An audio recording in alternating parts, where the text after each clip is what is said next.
ఇది అసలైన రోహతంగ్ పాస్ అండి. ఇక్కడికైతే వచ్చేసాము. దీనికోసం మళ్ళీ స్పెషల్‌గా ఇంకొక వెహికల్ అయితే తీసుకున్నాము. 3800 రూపీస్ ఇచ్చుకున్నారన్నమాట.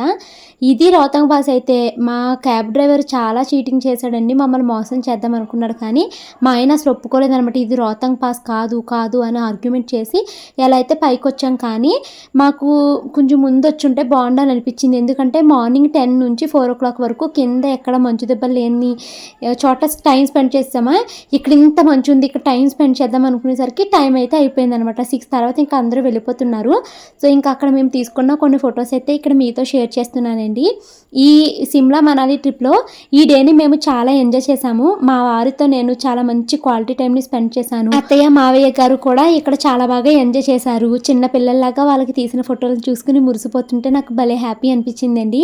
ఈ సంతోషమే వాళ్ళలో చూడాలి అనేసి నేను ఈ ట్రిప్‌కి అయితే వాళ్ళని కూడా తీసుకుని వెళ్ళామన్నమాట.